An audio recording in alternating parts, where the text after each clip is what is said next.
Have you ever heard of, now get this, reindeer milk? How about reindeer cheese or reindeer yogurt? Now, at first, it doesn't sound very good, but when you taste it, it's really, really good. At least that's what I've been told. In today's episode, Dr. William Taylor joins me. He's an archaeologist. He's also a renowned expert on the Mongolian reindeer. And by the way, not that reindeer with the red nose, but he talks everything Mongolia and everything reindeer. Now, I found out about him when I saw a picture of someone with a saddle on a reindeer. That's right, a saddle on a reindeer that you ride. Now, me being me went straight to thinking about Santa, thinking, you know what, he's not going to need that sled anymore. He could just ride the reindeer and have them carry the presents. Okay, I'm digressing. Anyways, these reindeer are ridden by the northern Mongolian Staten people, and they're a very, very important part of their life for transportation, milk, cheese, yogurt, and companionship. Now, here's a couple of facts. These reindeer are one of the world's most southernmost reindeers, and the reindeer are actually treated like family the way we would do with dogs. They actually have all their very own personal names. Oh, one thing for you guys that are listening, we do not talk about them flying. So for your kids that are out there, it's still really a secret. So, it being the holiday time of the year, and in that spirit, let me introduce you to a very special reindeer, and I can't wait for you to meet Dr. William Taylor and the Mongolian reindeer. It really, really is a treat.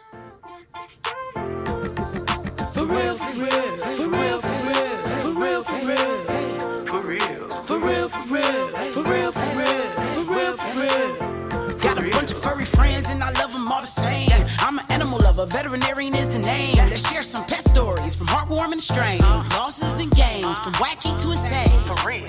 You're now tuned in to For Real with your host, Markakyle.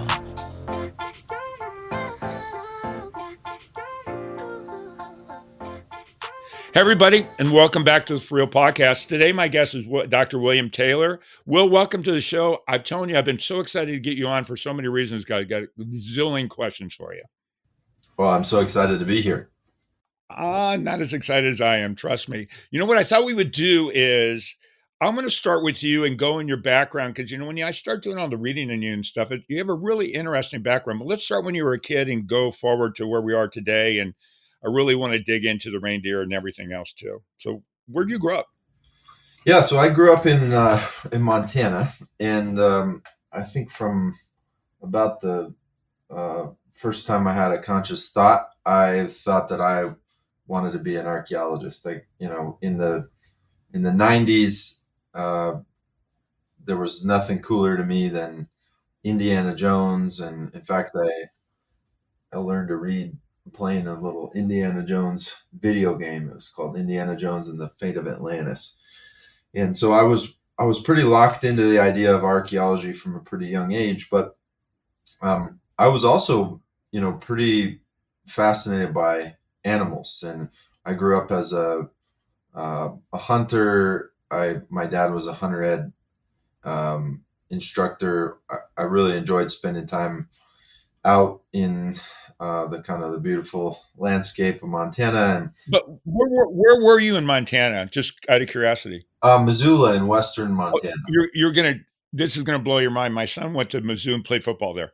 No way, really? For the Grizzlies? Yeah, Oh, I've hiked every time I'd go visit him, I'd always hike the M every time. I know Missoula as well as any city in Montana. What's your son's name? I bet I used to cheer for him on the sidelines. Tanner Kyle. Oh, I know. I know the name. Absolutely. Oh, that's so funny. Yeah. Wow. Yeah. So I was in addition to being a devoted Grizz fan. Hey, Tanner, that's cool that you played for the Grizz. I was really into animals, and the other thing I would, considered on my trajectory was the idea of maybe wildlife biology or something. And so, when I got to the age of being a kind of a young professional and tried my hand at archaeology, and you get to do some field experiences. I got studied in Yellowstone Park to kind of learn the basics of archaeology. It blew my mind to to learn that there was a field that kind of bring these two worlds together that you would call archaeozoology or zooarchaeology. It's basically the study of people's interactions with animals through a kind of biological lens from archaeological sites. And I was totally hooked from the very beginning there. My first field job as a very young student brought me to the other side of the world, to Mongolia. And one of the first tasks that I had as a graduate assistant on an archaeology project in Western Mongolia was we excavated a frozen horse burial. And this, I didn't know at the time just how lucky and incredible of an experience that was going to be. I have yet to, in my 15 years of digging since, really encounter anything like it. But basically, the ice had kind of encapsulated and sort of preserved the skeleton of this ancient horse in this extraordinary way. And even though the rest of this kind of tomb had been looted in antiquity by ancient folks, the horse was left intact. And as we uncovered it, the preservation was such that still the sort of wooden horse equipment that the animal was buried with, some of which was even covered with little bits of gold leaf, Wow. were still preserved. And this was like my first experience as an archaeology student, and I was just absolutely over the moon, locked in. I said, this is what I want to do with my career. So I launched into the study of animals and their connection with people through the lens of kind of understanding animal bones from archaeological sites. And that journey has taken me to different relationships around the world, working on projects like sheep in Central Asia, moose in the Rocky Mountains.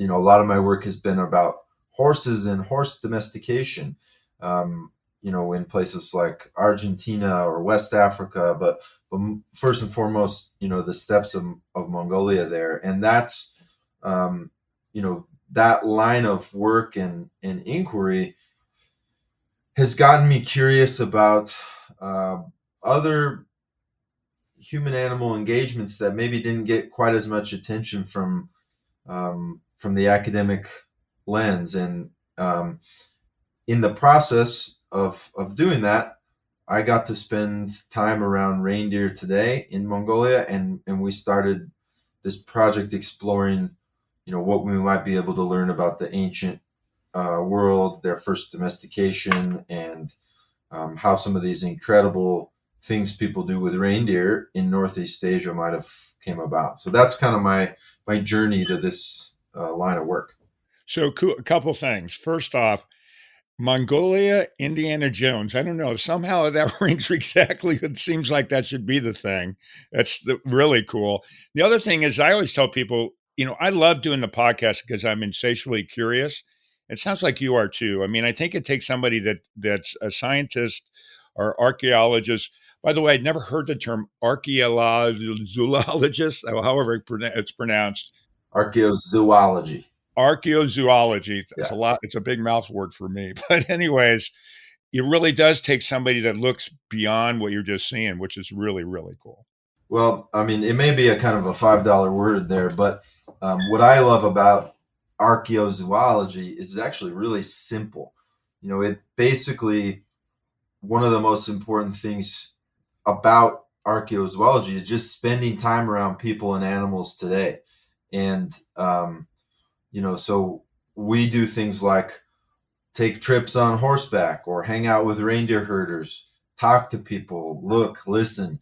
And then you try to build like a practical understanding, and you apply that practical understanding to science and to the past. And so I found it's a great line of work for people like me that, we are insatiably curious, but folks that may not be, the greatest fit in the sort of ivory tower halls of academia, like to be outside, like to like to travel, like to talk to people, like animals.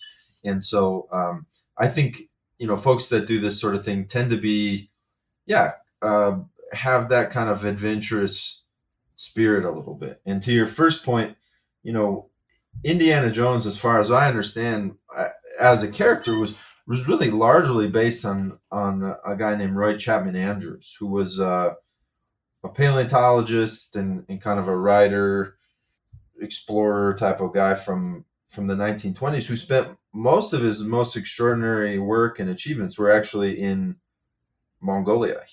Oh, really? He wrote about eight. Well, his team put together about 8 volumes of interdisciplinary science and from across the Gobi Desert and kind of central Mongolia. And so there actually is a bit of a connection there between Mongolia and kind of our pop culture idea of archaeology here in America.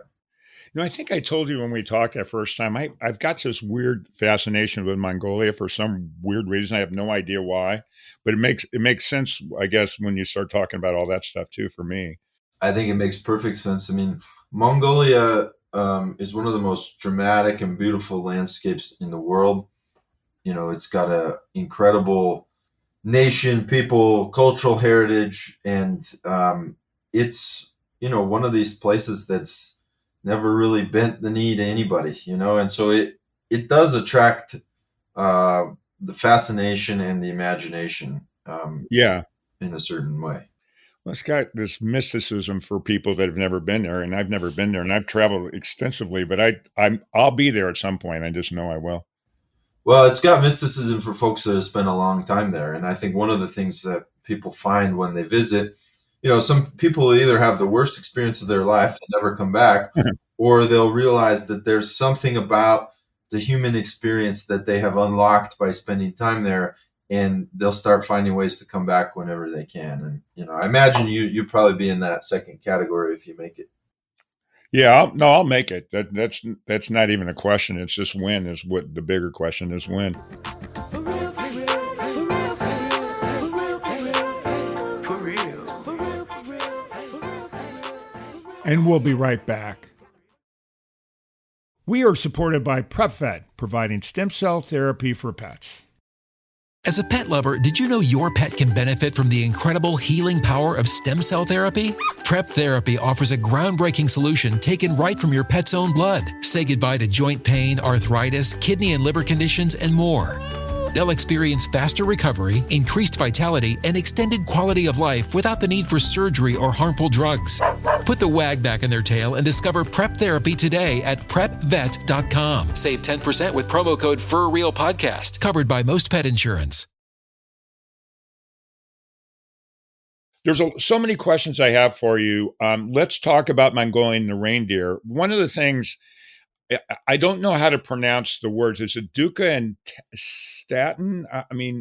Yeah, so the words are Doha, which is not a Mongolian word. It's Tuvan, and I don't speak Tuvan, so you can pronounce it however you just do your best there. The word Satan is a Mongolian word, and it basically means reindeer people. Oh, really? Ta is Ta or Tabok are the Mongolian words for reindeer.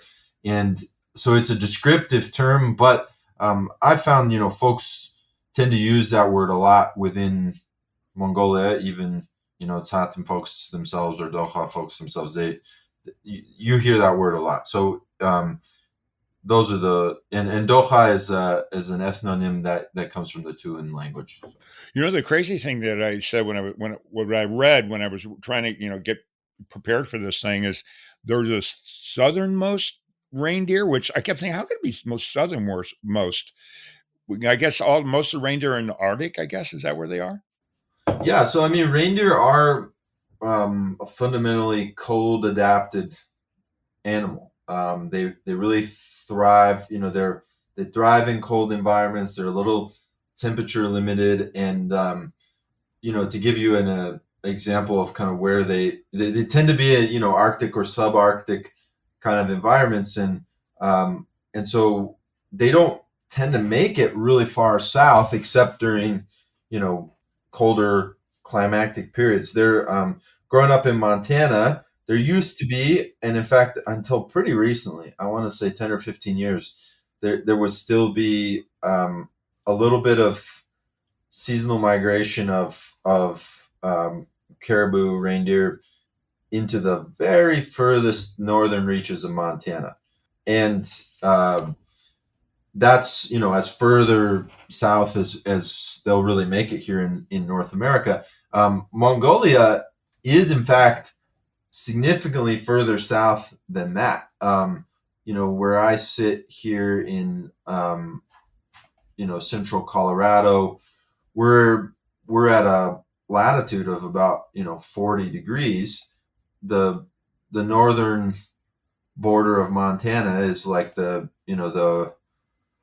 48 and a half or, parallel.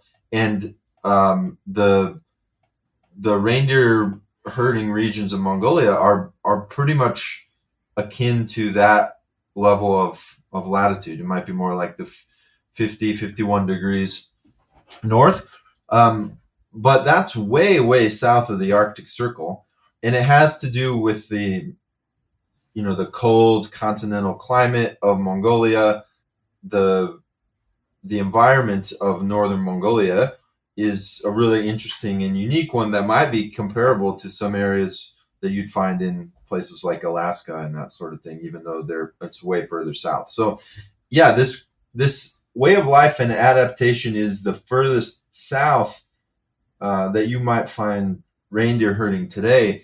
But don't let that trick you into thinking that it's like some kind of an anomaly or a outlier. In fact, I think one of the things that our project is exploring is the idea that connection between kind of reindeer habitat at the edges of the steppe and the boreal forests of Siberia might actually really be the launch pad or the origin points for this whole way of life. So even though it's pretty far south, it is, historically been good reindeer habitat. And you zoom back centuries or millennia, you might have found wild reindeer even in other parts of Mongolia, even further south than that. So let's talk about the reindeer, how big they are. And, of course, I'm going to get into the writing and all that other things. So everybody that's listening, let's talk about how big they are and how many there are in that area, whatever you want to talk about, so we can educate everybody else, including myself. Yeah. So, if we use horse as a reference point, a Mongolian horse is what folks in the U.S. might call a pony, right? Right. They tend to be, we measure by hands horses in something like hands, right? So you tend to be in the kind of 12, 13 hands range on some of these animals, which is not like a big superimposing height. And in fact, when I get on a Mongolian horse, I'm about 6'5", and I have really long legs. So when I get on a Mongolian horse, my dad always makes fun of me and says it looks like I'm riding a big dog because my legs are kind of dangling down to the ground, right? So reindeer are a big, strong animal, but they're maybe 2/3 the size of a Mongolian horse. And more importantly, even though they've got big, tremendous, luxurious antlers that kind of increase their overall sort of proportions, they're not capable of carrying these giant loads the way that a horse is sort of a big knot of muscle. And reindeer are a lighter footed animal. They're a deer, and so they move silently. They move swiftly despite their enormous antlers, and they if you ever have the opportunity to ride atop a reindeer, people are going to pay very close attention to your body mass. Right. And I was told, I'm not a small man, and I'm a little heavier now than I was, 5 or 10 years ago. And even then, folks were kind of calculating and tabulating and said the biggest, strongest reindeer can take a rider that might be, 80 kilograms or, something like, what's it, probably less than 180 pounds. And typically your average, comfortable reindeer rider is going to even be less than that. Right. And so, it's a very different situation than, loading up your big pack horses and carrying big, heavy folks like me. Yeah, I was wondering when I was because you see the pictures of the Mongolians riding. I don't know if I saw any pictures of people from here because I'm 6'3", so I'm the same thing as you. So I'm thinking, I don't think I could ride one of those things. I think I'd be too big for it. Yeah, when my experience of riding a reindeer, it was very brief, short-lived, and at the time I was probably 200 pounds, and they found the biggest, strongest sort of bull reindeer that they could find, and I got on its back, saddled up, stood up, and I took the coolest picture ever, and then the reindeer immediately laid down and said, "I've had enough." Get off me. Yeah. That's funny. So, it's cool. I mean, I want to really dig some more into this because they're raised to actually to be able to have riders, right? That's why one of the reasons they herd them, other than I guess for milk and some other things as well. Am I correct on that or not? Yeah. So when we think in America, we think of reindeer, we're probably thinking of folks, Santa's sleigh and this sort of thing. Rudolph, the red-nosed reindeer. Yeah. And when we think of people herding reindeer, if we think of it at all, we've probably got a popular conception here that comes out of Scandinavia, right? You've got a well-known, tradition of reindeer herders like the Sami, living in the Scandinavian countries, and a kind of a Northern European traditional life way. And what we don't really have a conception of is that this is a life way, economic system, a cultural system that probably goes back another 1,000 years or more, beyond kind of our familiarity with this as a kind of coming out of Northern Europe, and has roots in Northeast Asia. And we're in the process of kind of exploring and investigating from an archaeological perspective. When did people start domesticating reindeer, herding reindeer, and this sort of thing? And there's many, many questions left to be resolved. But one of the most fascinating things that I learned when we started poking into the question is probably the world's first written record of a reindeer comes not out of, Norway or Sweden or Finland or Russia, but in fact, it comes out of China.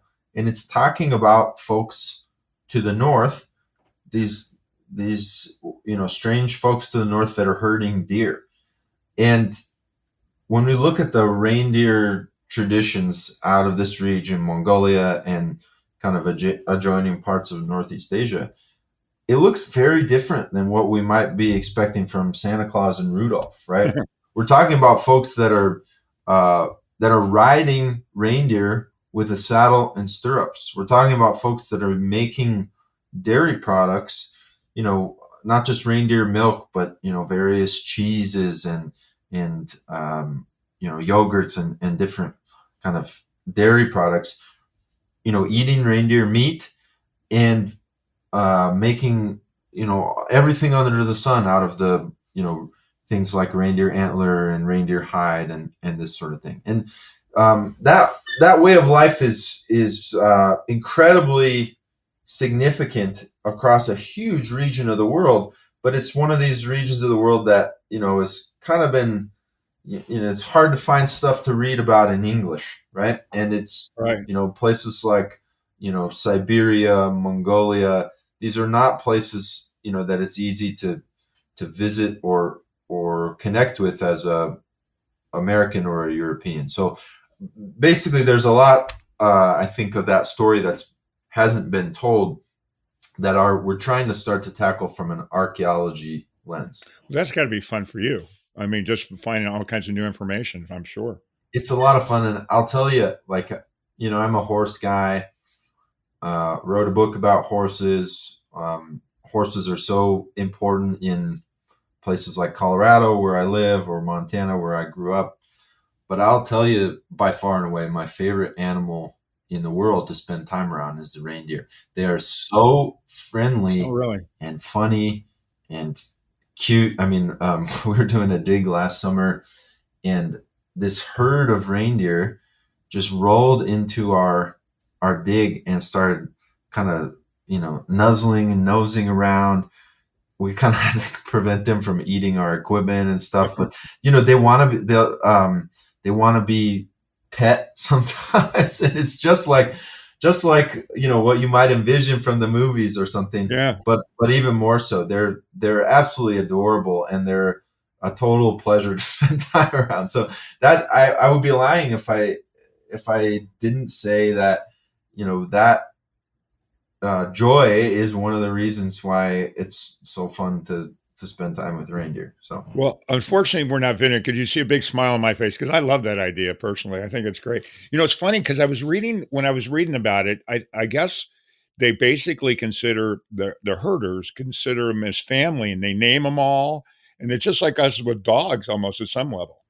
yeah, people really do have a close connection with their reindeer, and in at least the areas that I've spent time, I'm always struck by the intimacy of that knowledge.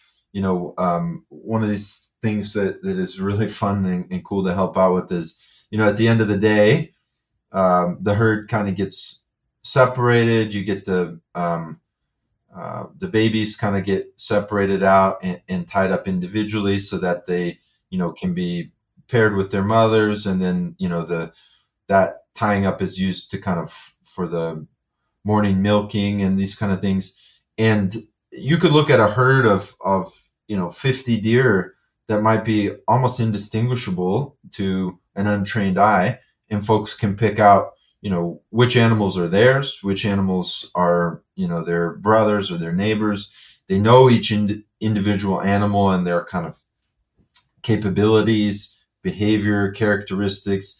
Some animals have amazing, eyesight even at night. And, so folks will pick out, which animal I'm going to ride in the, low light conditions tonight, or who's sure-footed, or who's grumpy, or who's strong. And that level of knowledge is just kind of par for the course when make your living with animals, and it instills a connection between you and the animal that I think is missing from most aspects of daily life here in the States. And so it's that is also one of the real awe-inspiring and enjoyable things about working in reindeer country. That's really, really cool. So are they nomadic too, like most of the Mongolians? Do the herds move around? Is that what they do, or do they stay in one area?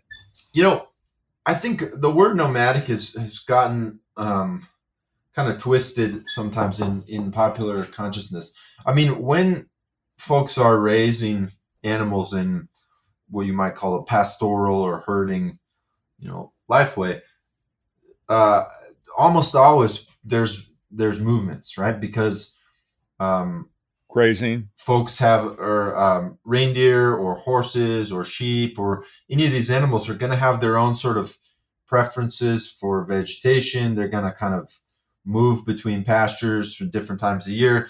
But the word nomadic, I think, often misses just how thoughtful and regularized most movements are, right? So, Right. of course, absolutely, folks that herd reindeer are nomadic in the sense that they will move camp several times a year. I mean, often we're going to be talking about once a season, Hmm. and making use of the different capabilities and vegetation and parts of the landscape at different times of year. But it's pretty structured. Folks are not wandering from pasture to pasture, and they've got a strong idea of where reindeer are. They're pasturing them, from keeping an eye on the health and levels of vegetation, and moving them when things start to get grazed down or less valuable. And that so yeah, absolutely, folks are nomadic, but they're going to have camps that they return to. It's more akin to like a winter home and a summer home and that sort of thing than sort of wandering.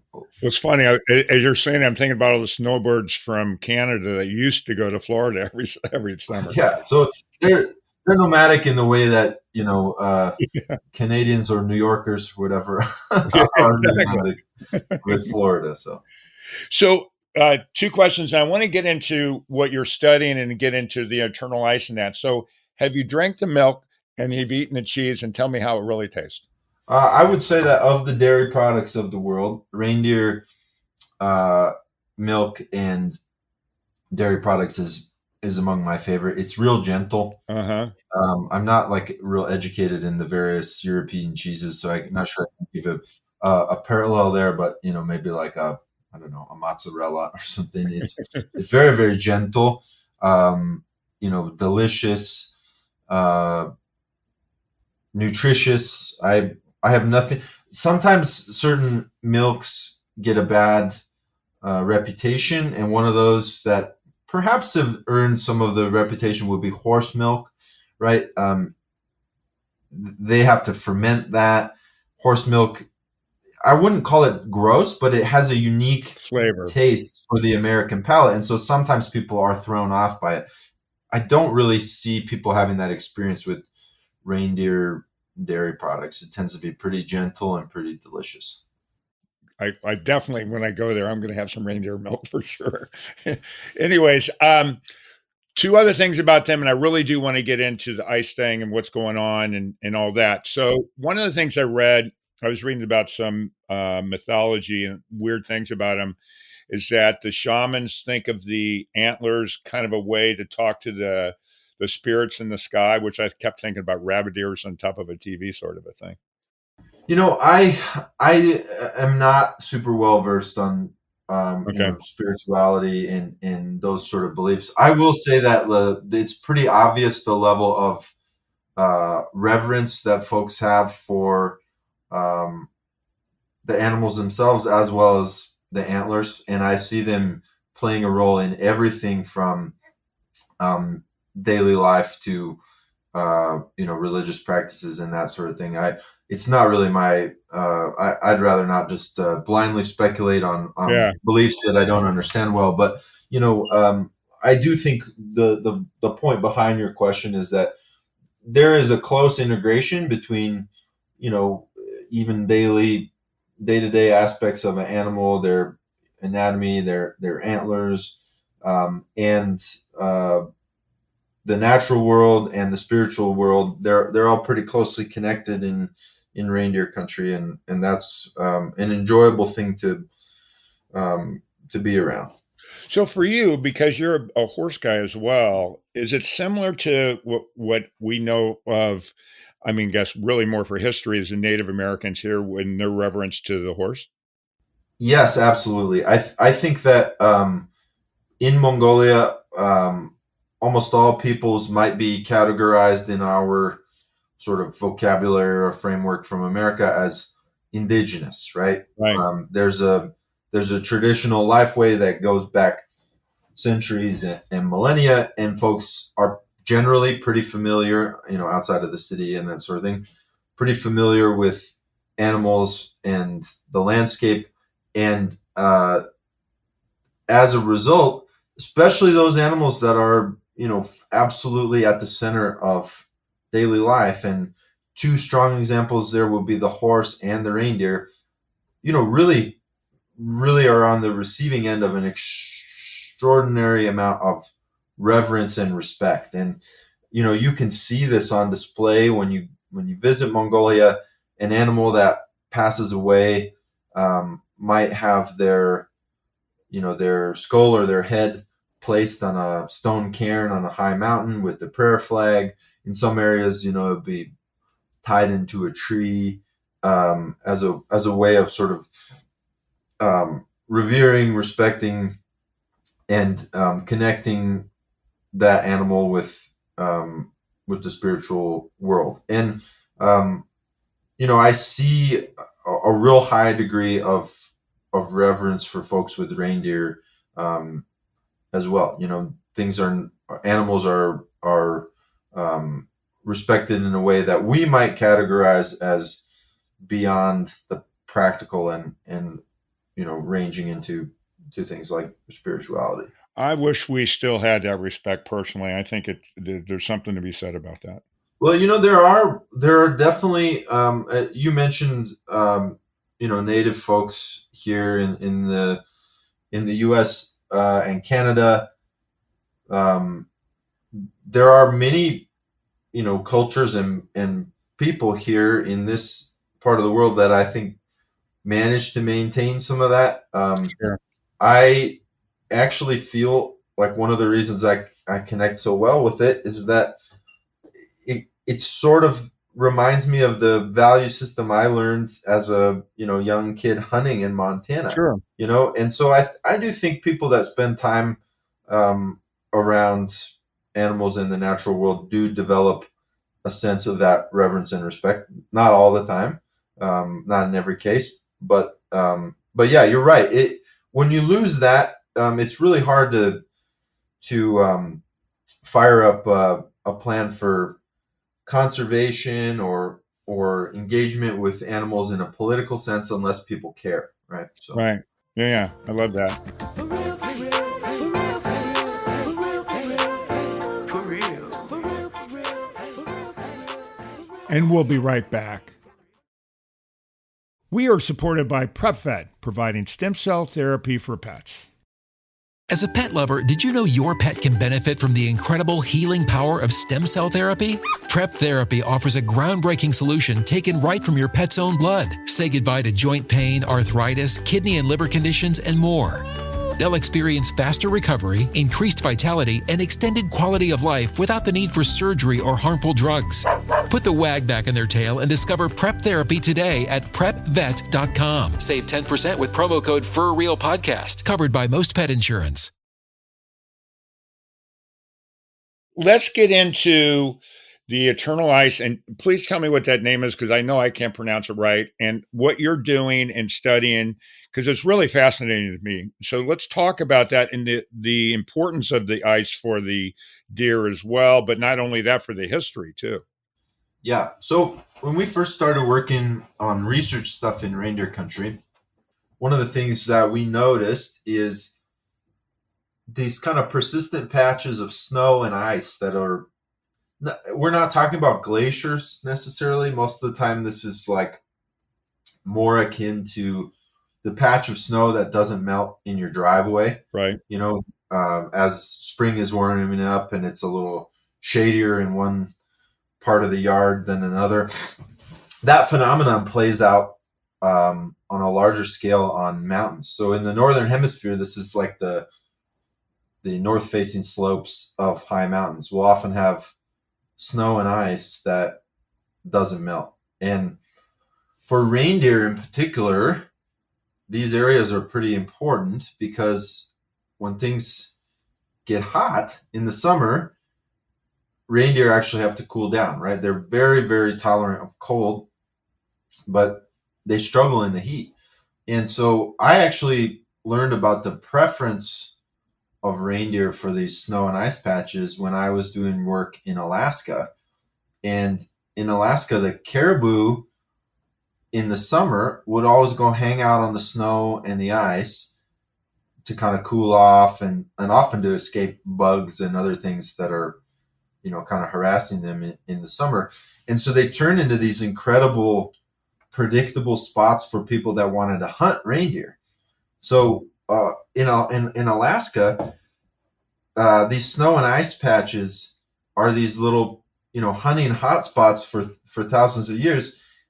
And so when people would shoot an arrow at their caribou, that arrow might get lost in the snow or ice and preserved like a little deep freezer. Sure. So we call this thing ice patch archaeology, or sometimes glacial archaeology.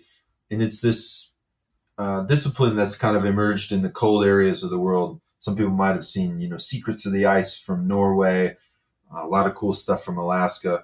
And we started realizing in reindeer country in Mongolia, we should really check into this and see whether, as the climate is warming in some of these areas, the snow and ice is melting now, in some cases for the first time, there might be things coming out of the ice here that encode deeper chapters of the human reindeer story that we haven't been able to find from other types of archaeological sites, because this area is basically like a high elevation marsh. It's pretty hard to walk around. You're not going to see much on the ground. So that was what got us interested in the topic of ice.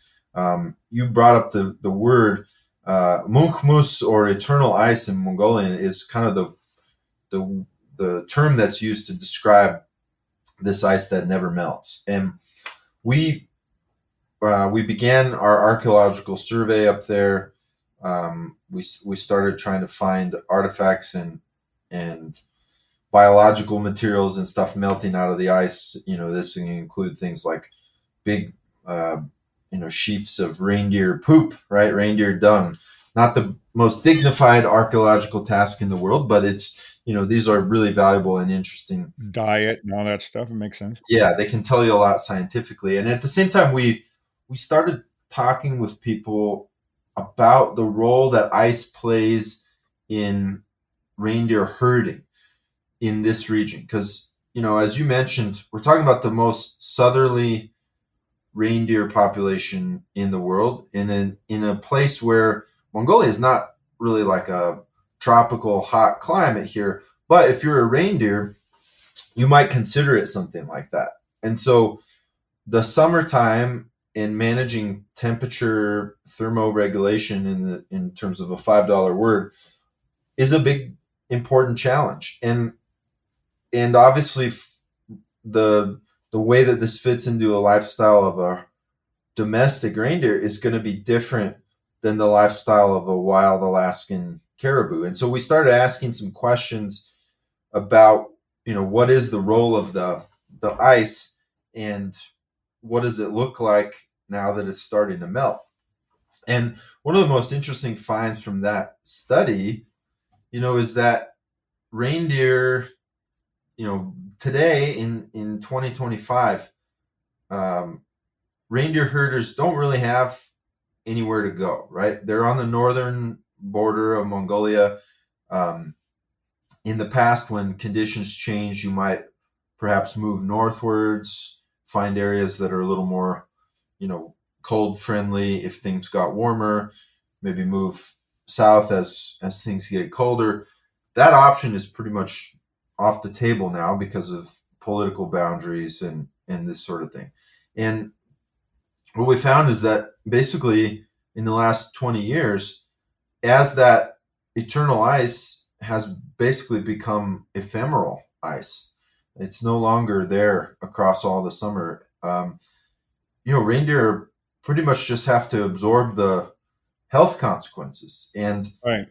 our herders would talk about, when there's no ice and nowhere to cool off, reindeer are agitated. They'll kind of run from point A to point B, sort of looking for, where do we go to sort of cool off. But the big takeaway is that it's actually insect stress that does a lot of the damage there, right? Right. The high altitude seasonal summer season insects, if you've ever been to a place like Alaska or I have. Montana, I was in Minnesota, and it's like those summer. We used to say the state bird of Minnesota was the mosquito, right? Yeah, mosquito and the deer flies. Yeah. So those summer insect hatches in the kind of high altitude tundra area of northern Mongolia, they can be devastating. And so reindeer really having a lot more trouble with heat stress and parasite-borne diseases and this sort of thing. And so they're responding to that however they can, given the circumstances. And one of the things people were complaining to me about is that the reindeer themselves are getting smaller, right? Oh, really? And some of that is, probably related to habitat. Some of it is probably related to the pressures from, like essentially evolutionary pressures here from some of these challenges. So yeah, it's a lifeway that's under a lot of stress from the warming, and it's been cool to be able to explore the secrets of the past that are coming out of snow and ice and learn something more through them. But it's also, it's stressful and challenging to see the way that, the ice loss causes, a lot of extra pressure on the animals and the people that rely on them. So, Is it affecting the population too? population of people or population of reindeer? Deer. Well, it's a little hard to say. I haven't seen uh, anything like official census or that sort of thing.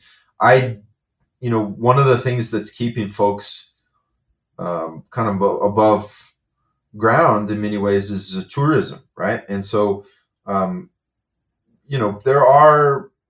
I would be shocked if there wasn't a decline in the number of reindeer overall, but folks are finding their ways to kind of supplement and navigate.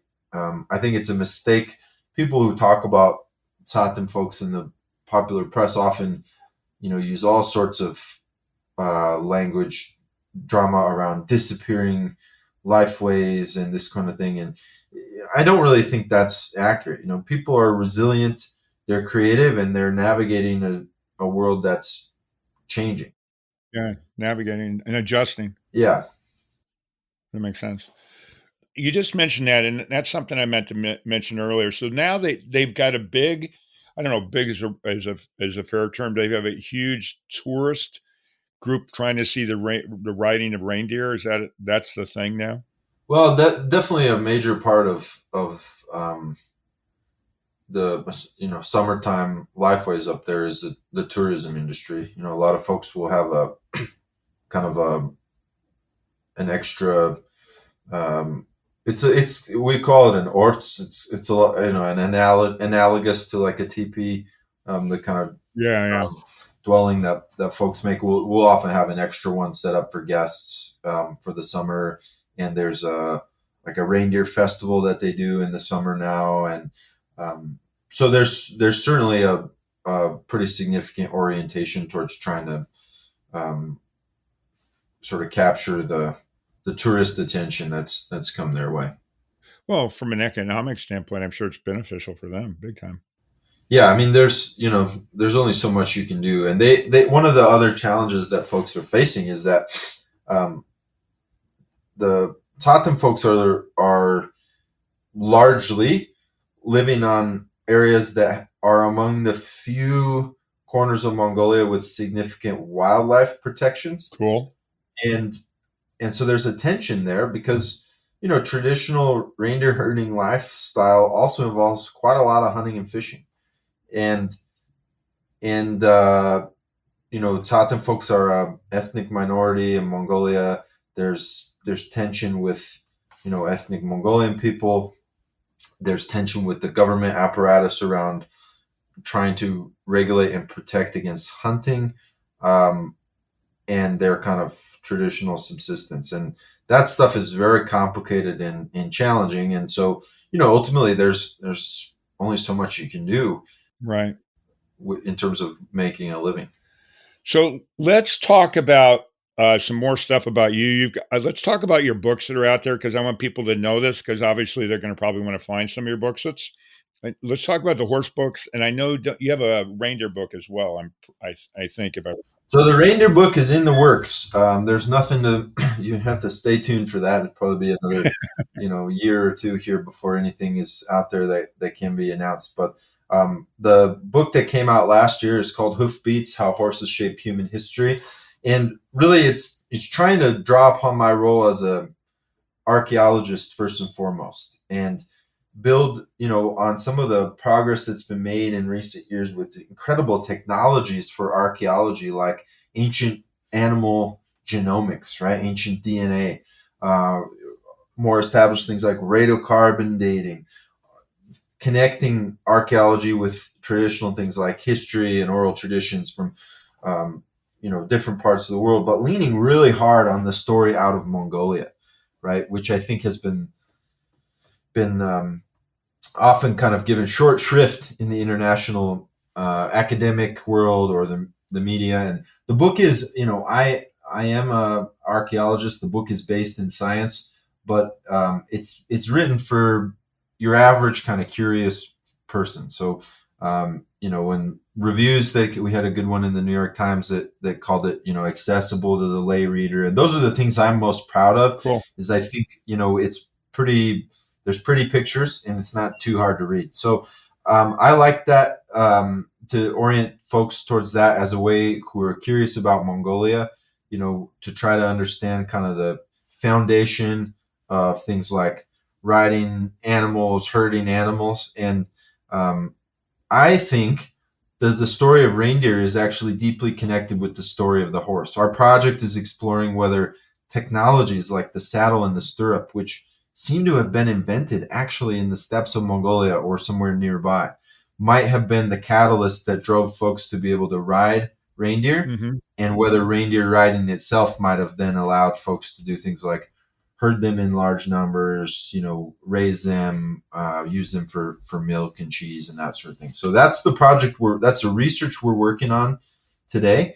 And again, the book Hoofbeats, it's not going to tell you much about reindeer, but it is, I would call it a prequel, to the book on reindeer that'll be coming in the years ahead. So What's funny, the whole time you're talking, I keep thinking about Genghis Khan, back in the day.